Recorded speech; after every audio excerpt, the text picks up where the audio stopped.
أيا طالب العلم قم لا تنم فإن الزمان أيا طالب العلم قم لا تنم من يهده الله فلا مضل له ومن يضلل فلا هادي له وأشهد أن لا إله إلا الله وحده لا شريك له وأشهد أن محمدا عبده ورسوله أما بعد فإن خير الحديث كتاب الله وخير الهدي هدي محمد صلى الله عليه وسلم وشر الأمور محدثاتها وكل محدثة بدعة وكل بدعة ضلالة وكل ضلالة في النار يا أيها الذين آمنوا اتقوا الله حق تقاته ولا تموتن إلا وأنتم مسلمون يا أيها الناس اتقوا ربكم الذي خلقكم من نفس واحدة وخلق منها زوجها وبث منهما رجالا كثيرا ونساء واتقوا الله الذي تساءلون به والأرحام إن الله كان عليكم رقيبا يا أيها الذين آمنوا اتقوا الله وقولوا قولا سديدا يصلح لكم أعمالكم ويغفر لكم ذنوبكم ومن يطع الله ورسوله فقد فاز فوزا عظيما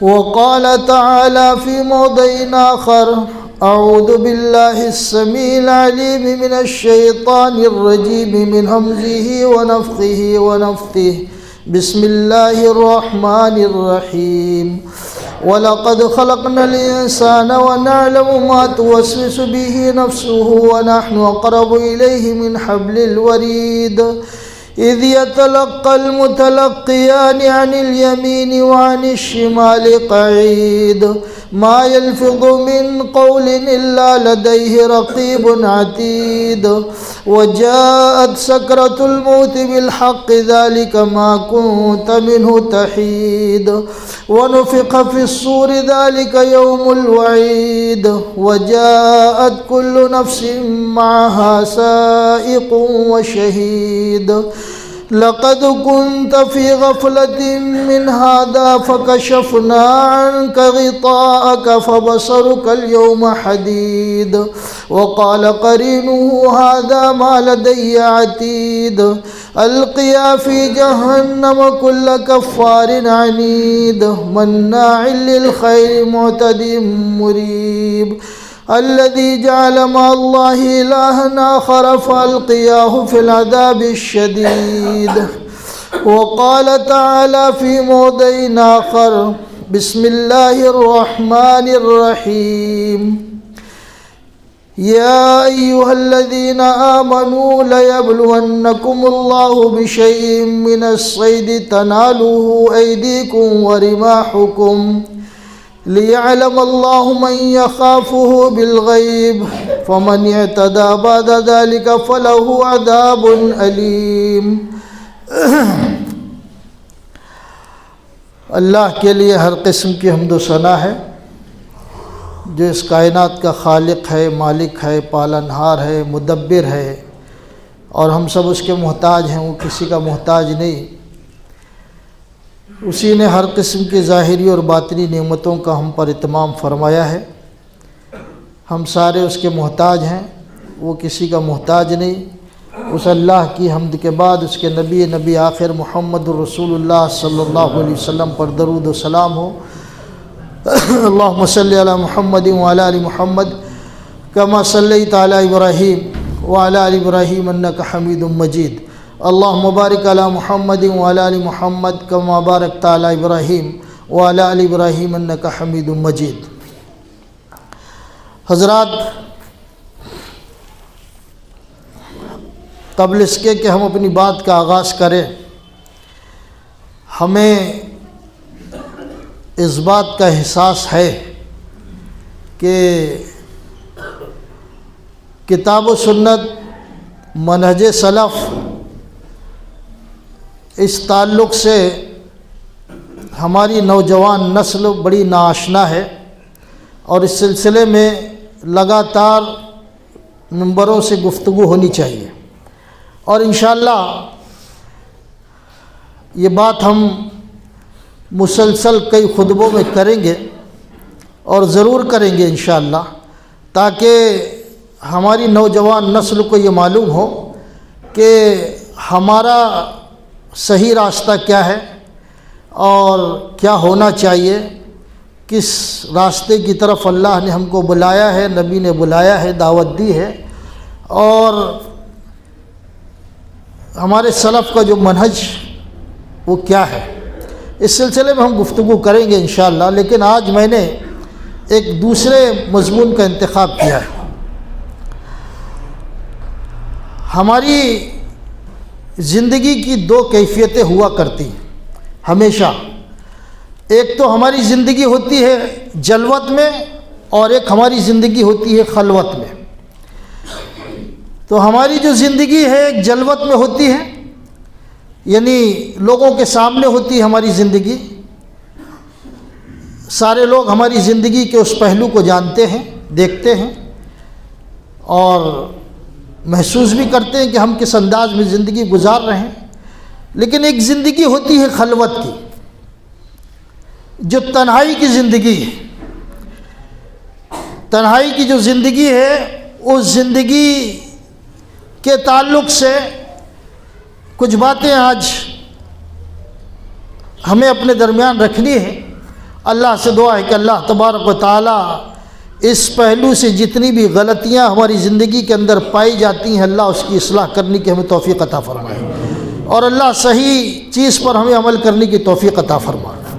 میں نے جو آیت پڑھی ہے آپ کے سامنے، اللہ تبارک و تعالی نے ارشاد فرمایا کہ یا ایھا الذین آمنوا لَيَبْلُوَنَّكُمُ اللَّهُ بِشَيْءٍ مِّنَ الصَّيْدِ تَنَالُهُ أَيْدِيكُمْ وَرِمَاحُكُمْ۔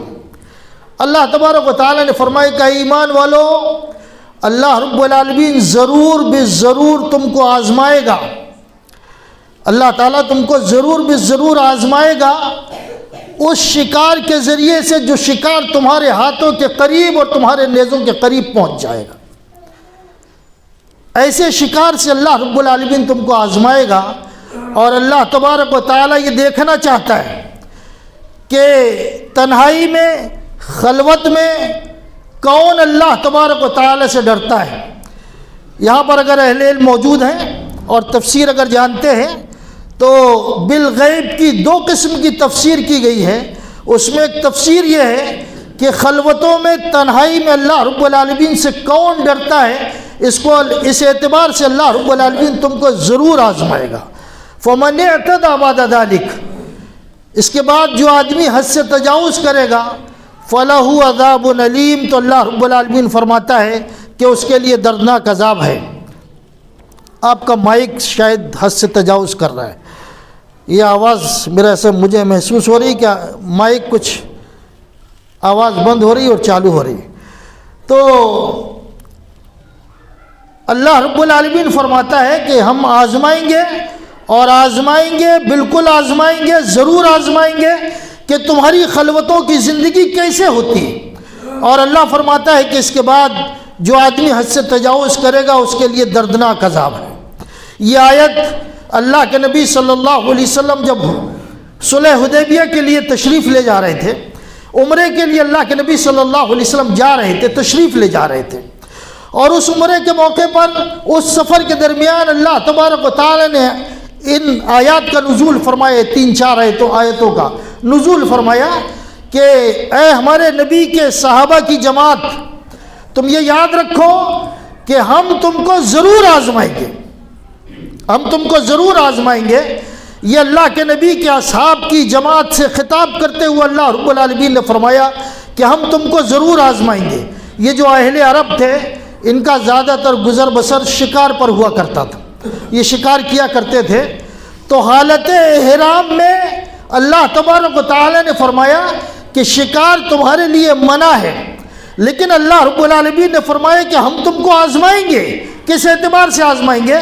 کہ جب تم حالت احرام میں ہوگے، احرام پہنے ہوئے ہوگے، اور جب تم سفر میں، عمرے کے سفر پر ہوگے، تو ہم تمہارے درمیان پرندوں کو بھیجیں گے۔ ابن مقاتل مفسر ہے، بڑے عظیم مفسر ہے، وہ تفسیر میں بیان کرتے ہیں کہ اللہ رب العالمین نے ان صحابہ کرام کی جماعت کے درمیان پرندوں کو بھیجا، پرندے ان کے خیمے کے اندر آئے، جانوروں کو بھیجا، اتنا قریب جنگلی جانوروں کو بھیجا کہ نیزے کے ذریعے سے جانوروں کو وہ مار سکتے تھے، اتنا قریب بھیجا۔ پہلے تو منع کیا کہ حالت احرام میں تم شکار نہیں کر سکتے، پھر اللہ رب العالمین نے جنگلی پرندوں کو ان کے قریب بھیجا کہ ہاتھ سے پکڑ سکتے ہیں، جنگلی جانوروں کو اتنے قریب بھیجا کہ نیزے سے مار کر ان کا شکار کر سکتے ہیں، اتنا قریب بھیجا۔ اور اللہ رب العالمین نے فرمایا کہ یہ جو ہم نے بھیجا ہے یہ چرند اور پرند اس لیے بھیجا ہے کہ ہم تم کو دیکھنا چاہتے ہیں کہ تم خلوتوں میں تنہائی میں اللہ رب العالمین سے کتنا ڈرتے ہو۔ صحابہ کرام کی اللہ رب العالمین نے آزمائش فرمائی، امتحان لیا کہ ہم تم کو دیکھنا چاہتے ہیں کہ تم خلوتوں میں اللہ سے کتنا ڈرتے ہو، تو یہ جانوروں کے اتنا قریب بھیج کر ہم نے تمہاری آزمائش کی کہ تم اللہ رب العالمین سے تنہائی میں کتنا ڈرتے ہو۔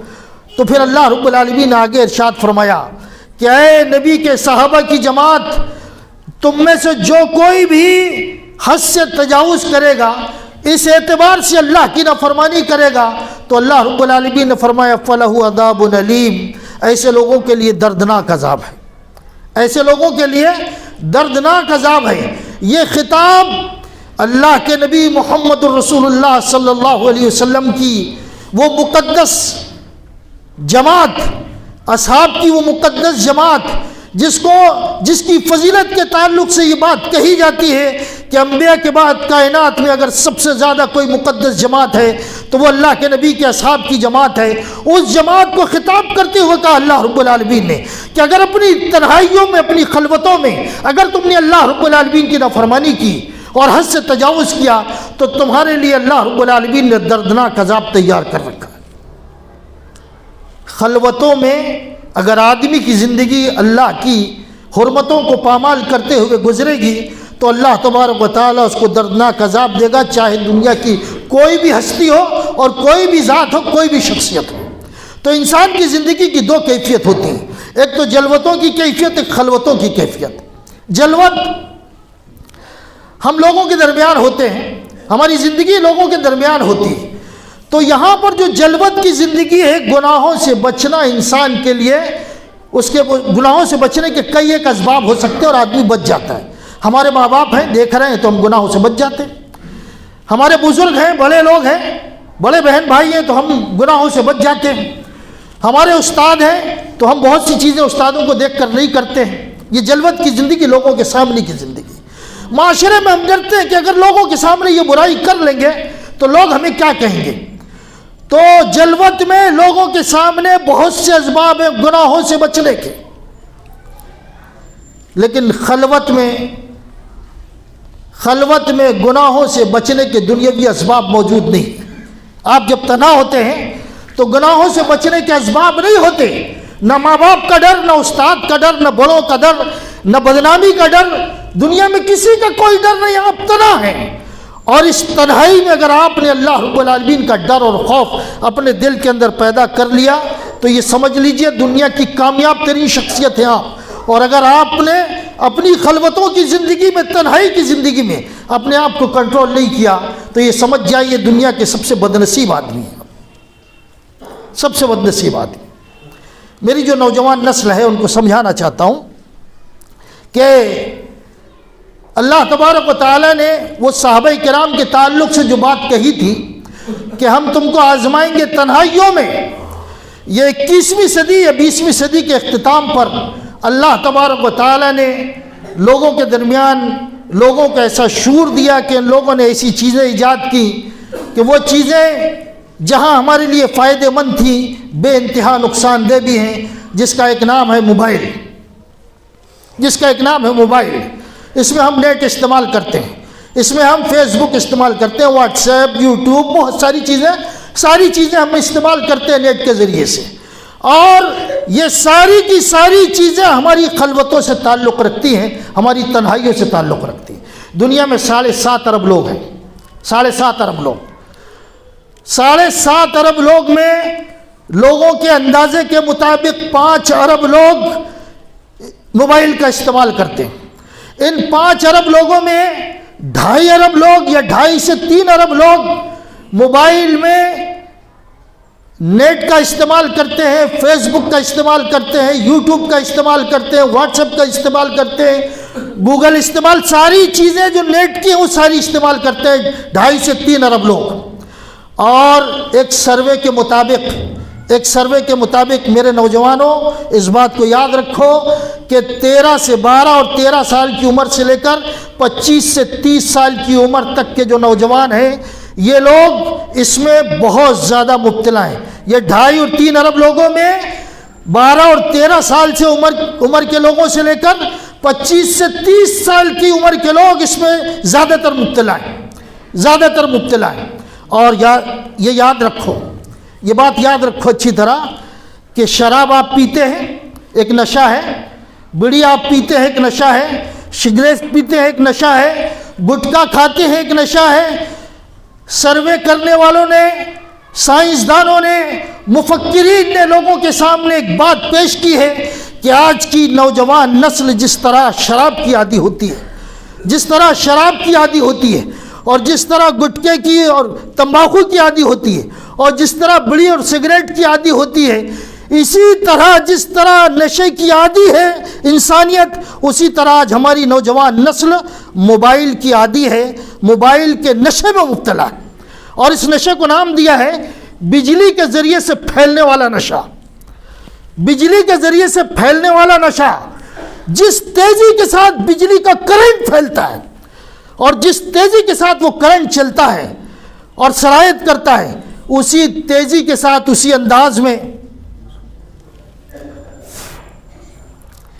انداز میں یہ موبائل کے استعمال کا نشہ نوجوان نسل کے اندر پایا جاتا ہے۔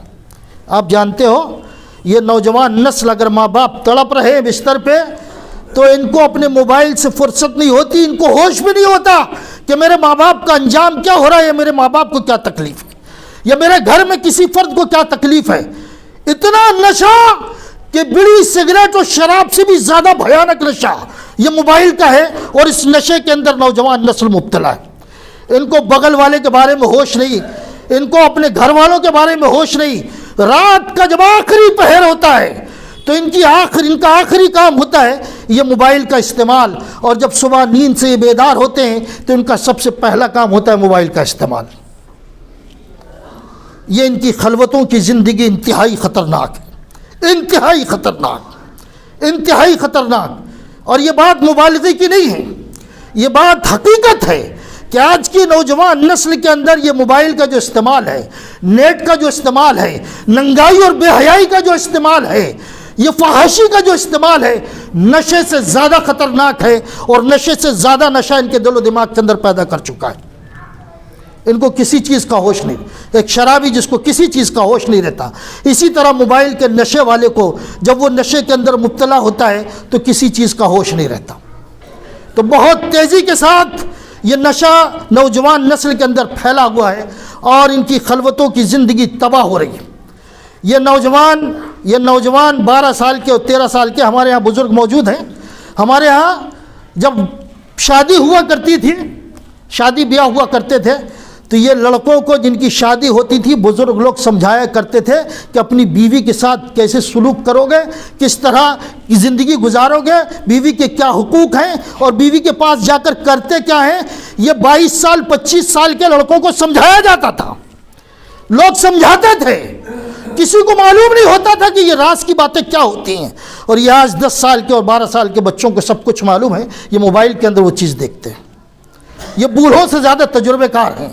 تو میرے بھائیوں، ہماری خلوتوں کی جو زندگی انتہائی خطرناک زندگی، اور کئی زندگیاں ان موبائلوں نے اور ان کے استعمال نے تباہ کر چکے ہیں۔ شادی سے پہلے بہت سے لوگ اپنی جوانی برباد کر چکے ہیں، اور عمر سے پہلے بہت سے لوگ اپنی زندگی کو ختم کر چکے ہیں اس بیماری کے پیچھے۔ تو میرے بھائیوں، یہ انتہائی خطرناک ہے، اور جانتے ہیں آپ دینی اعتبار سے یہ ہماری جو خلوت کی زندگی ہے ہمارے لیے انتہائی خطرناک ہے۔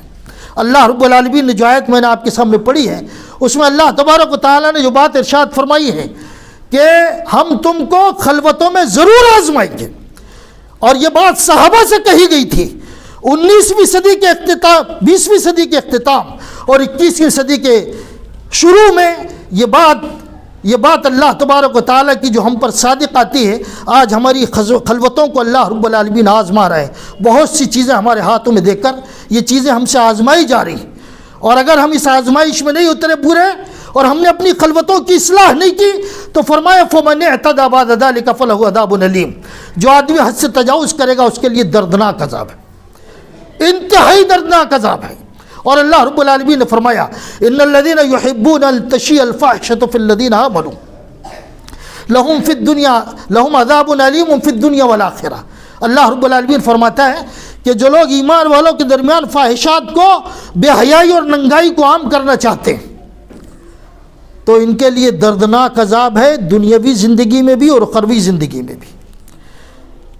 دنیاوی زندگی میں بھی اور اخروی زندگی میں بھی فحاشی اور عریانیت کو اور ننگائی کو اگر عام کریں گے اور عام کرنے کی کوشش کریں گے اور اس کا استعمال کریں گے تو اللہ فرماتا ہے لہم عذاب علیم فی الدنیا والآخرہ. دنیا میں بھی دردناک عذاب اور اخروی زندگی میں بھی دردناک عذاب. جو نوجوان اپنی خلوتوں میں برائیوں کا ارتکاب کرتے ہیں اور اپنے ہاتھوں سے اس کا استعمال کرتے ہیں، تمہارے ماں باپ کتنی بھی اللہ کی عبادت کرتے رہیں، کتنا بھی زمین میں سجدوں میں اپنی پیشانی کو رگڑتے رہیں، تمہارے گھروں کی جو نحوست ہے وہ ختم نہیں ہوگی. نحوست ختم نہیں ہوگی. تمہارے گھر میں ایک دو لوگ اگر اللہ کی عبادت کرتے ہیں اور ماتھوں کو زمین پر رگڑتے ہیں تو تمہاری خلوتوں کی جو بے حیائی اور ننگائی ہے اس کی وجہ سے ان کی نمازیں کوئی کارگر ثابت نہیں ہوگی، ان کی عبادتیں کوئی کارگر ثابت نہیں. تمہارے گھروں سے نحوست ختم نہیں ہوگی، بے برکتی ختم نہیں ہوگی، تمہارے گھروں کی جو برائیاں ہیں وہ ختم نہیں ہوں گی. یہ خلوت کی جو زندگی اس کی اصلاح کرنا پڑے گا. خلوت کی جو زندگی ہے اس کی اصلاح کرو.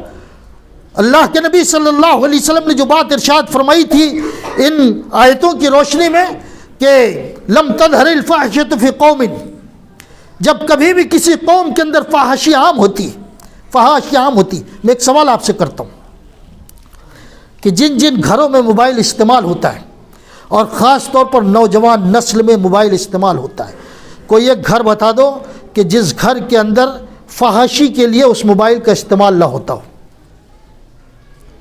جب آپ موبائل کھولیں گے، کوئی بھی چیز کھولیں گے، کوئی نہ کوئی منظر ضرور آپ کے سامنے آئے گا. اور یہ جو عمر ہوتی ہے اس عمر کے اندر یہ دماغ ہوتا ہے کہ اس کے بعد کیا. تو یہ سمجھ لیجئے کہ ہر گھر کے اندر یہ برائی بڑی عام ہے، ہر گھر کے اندر یہ برائی بڑی عام ہے، یہ فحاشی بڑی عام ہے، یہ ننگائی بڑی عام ہے. تو اللہ کے نبی صلی اللہ علیہ وسلم نے بات کہی تھی کہ لم تظہر الفاحش فی قوم قط، جس قوم کے اندر بھی جب کبھی بھی فحاشی نے عروج پکڑا ہے اور فحاشی عام ہوئی ہے تو اللہ کے نبی صلی اللہ علیہ وسلم فرماتے ہیں کہ ہم نے اس قوم کے اندر مختلف بیماریاں پیدا کی،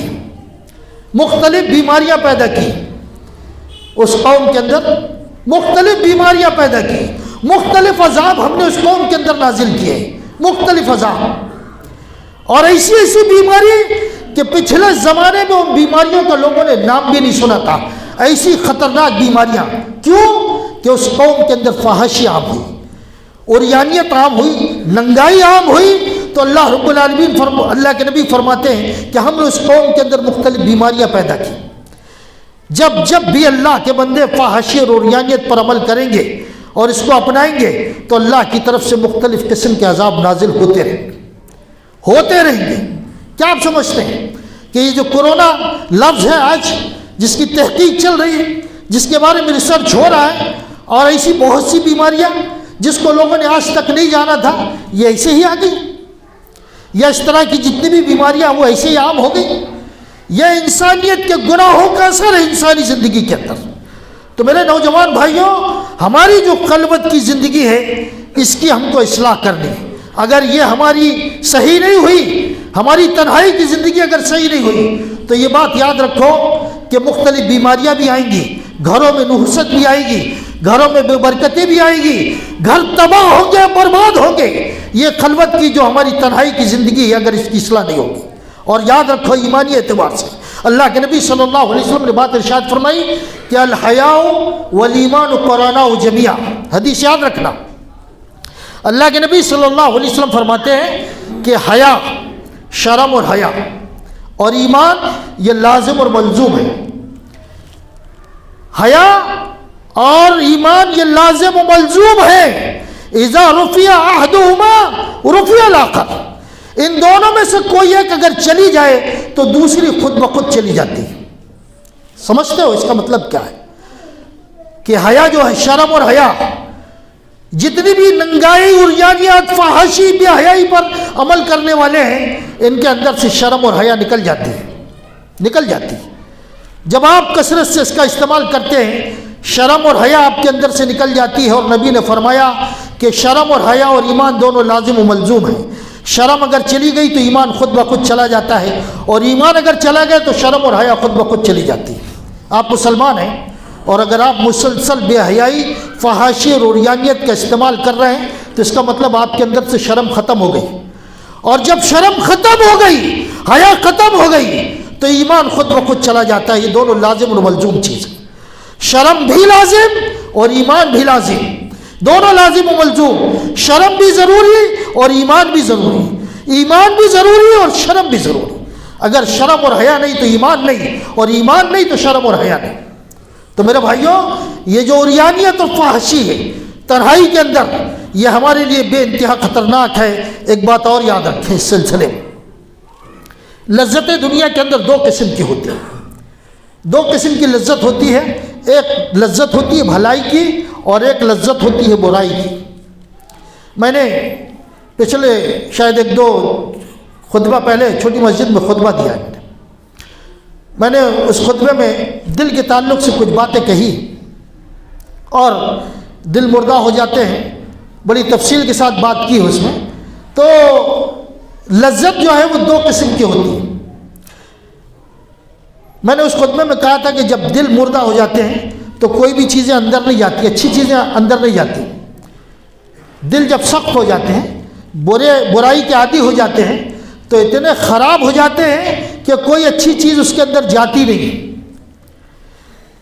تو جو ہماری لذتیں ہیں وہ دو قسم کی ہوتی ہیں، ایک لذت اچھی ہوتی ہے، ایک اچھائی کی لذت ہوتی ہے، ایک برائی کی ہوتی ہے۔ علامہ ابن قیم رحمہ اللہ الجوزیہ رحمۃ اللہ علیہ فرماتے ہیں کہ یہ دو قسم کی جو لذت ہے، اچھائی اور برائی کی۔ اچھی لذت، اچھائی کی لذت کیا ہے؟ آپ نماز پڑھتے ہیں، آپ کو ایک لذت محسوس ہوتی ہے۔ آپ قرآن پڑھتے ہیں، آپ کو لذت محسوس ہوتی ہے۔ آپ روزہ رکھتے ہیں، آپ کو لذت محسوس ہوتی ہے۔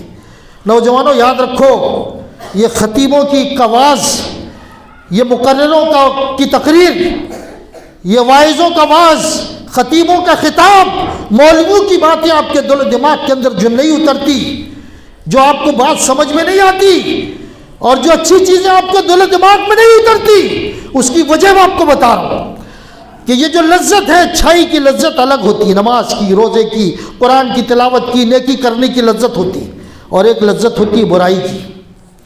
برائی کی لذت ہوتی ہے، برائی کے اندر جو لذتیں ہوتی ہیں، اس کا جب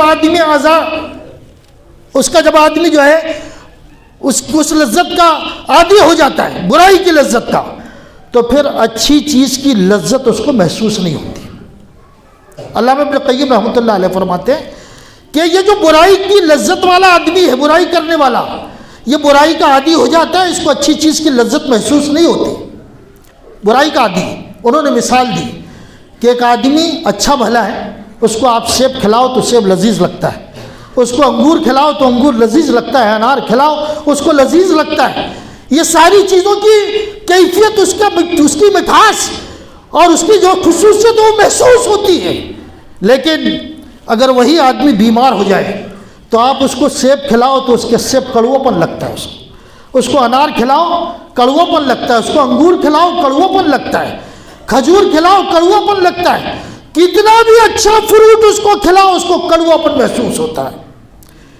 جو بیمار ہو جاتا ہے اس کو فروٹ بھی اچھے نہیں لگتے۔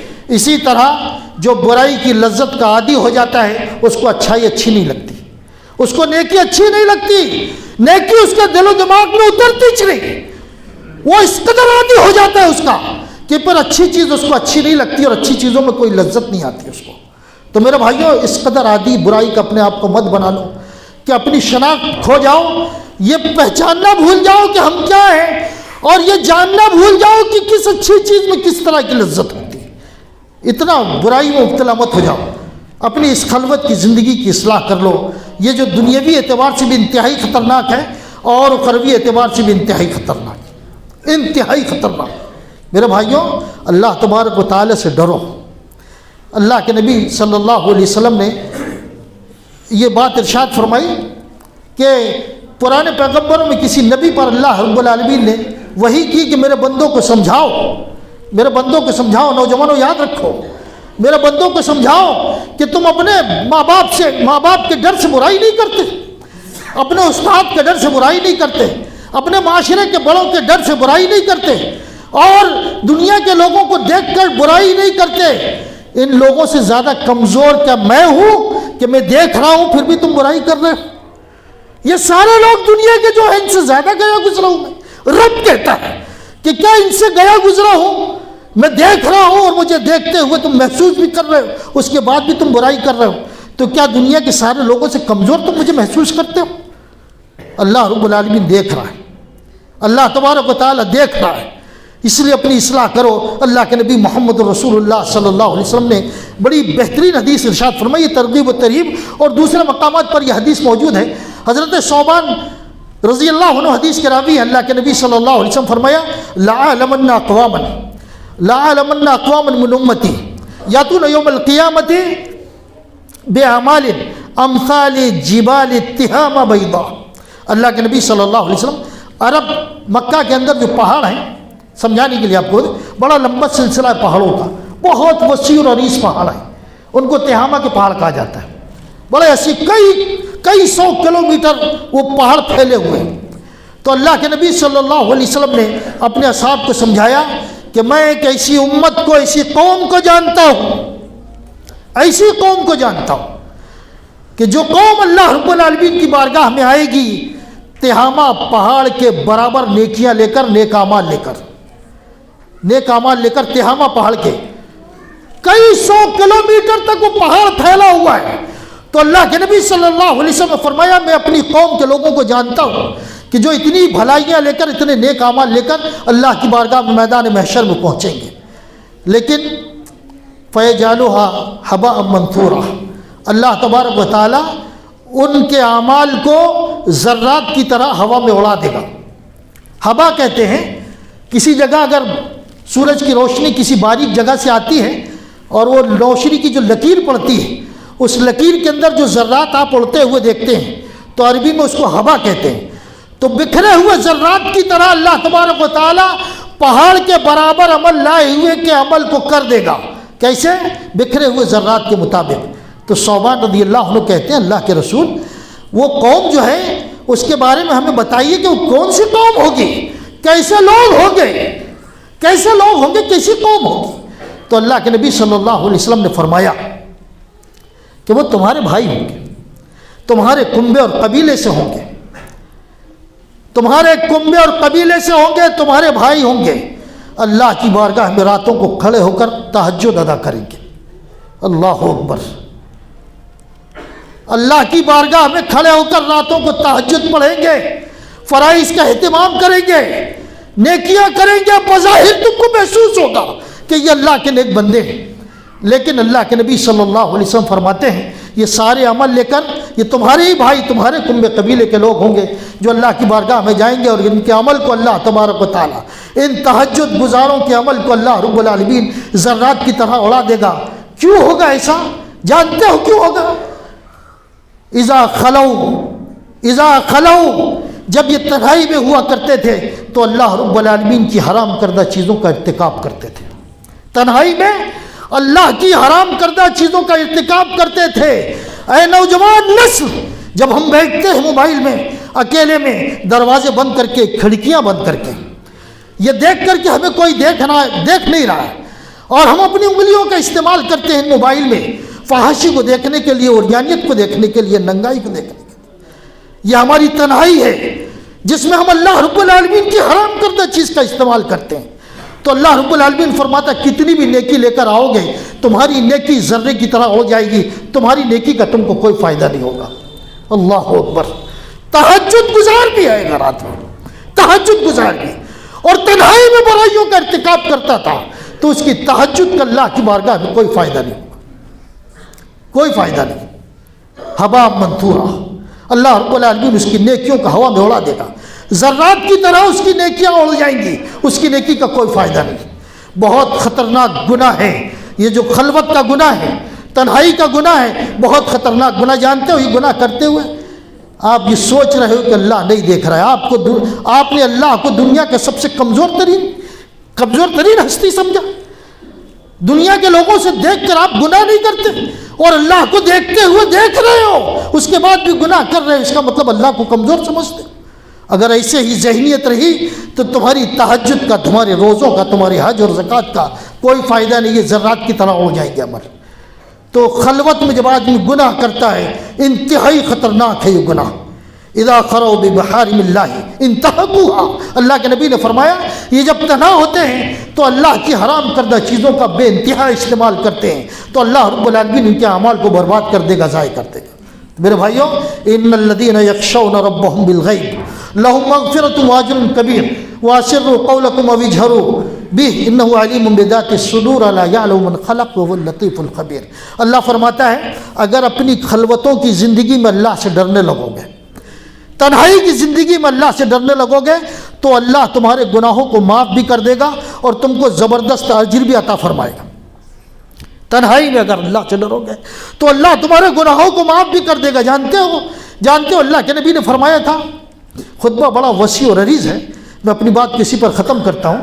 اللہ کے نبی صلی اللہ علیہ وسلم نے فرمایا تھا کہ میدان محشر میں اللہ رب العالمین جہاں سارے لوگ پریشان ہوں گے، عرش کے سائے نیچے جس کو جگہ دے گا، تو ایسا بھی بندہ ہے جس نے اکیلے میں اللہ کو یاد کر کے اپنی آنکھوں سے آنسو بہایا، اللہ کا خوف اور ڈر اس کے اندر پیدا ہوا، اور اللہ سے ڈرا ہو، خوف کھایا، اکیلے میں اللہ سے ڈر کر آنسو بہایا، تو اللہ رب العالمین عرش کے سائے کے نیچے اس کو جگہ دے گا۔ خلوت میں اگر اللہ سے ڈرو گے، خوف کھاؤ گے، تو اللہ رب العالمین بخشے گا بھی، معاف بھی کرے گا، اور اللہ تبارک و تعالیٰ میدان محشر میں عرش کے سائے تلے جگہ بھی عطا فرمائے گا اور بڑا زبردست اجر بھی عطا فرمائے گا۔ اللہ علیم بھی ہے، خبیر بھی ہے، لطیف بھی ہے۔ اللہ رب العالمین نے کائنات نہیں بنایا تھا جب سے اللہ رب العالمین جانتا ہے کائنات میں کیا ہونے والا ہے، اور اللہ رب العالمین اس کائنات کو جس وقت جو چیز ہو رہی ہے اس کو بھی جانتا ہے، وہ خبیر ہے، ہر چیز سے باخبر ہے، اور اس کائنات کے اندر باریک سے باریک عمل بھی جو کچھ ہو رہا ہے اس کو بھی جانتا ہے، وہ لطیف ہے، وہ لطیف ہے، بہت باریک سے باریک چیز بھی اس کائنات کے اندر ہو رہی ہے اس کو بھی جانتا ہے۔ اے اللہ اسی انداز میں تیری ہستی کو ماننے کی توفیق عطا فرما، اے اللہ تجھ سے ڈرنے اور خوف کھانے کی توفیق عطا فرما، اے اللہ ہماری تنہائیوں کی زندگی کی اصلاح کی توفیق عطا فرما، اے اللہ ہمارے اعمال کی حفاظت فرما۔ آمین۔ وآخر دعوانا الحمدللہ رب العالمین۔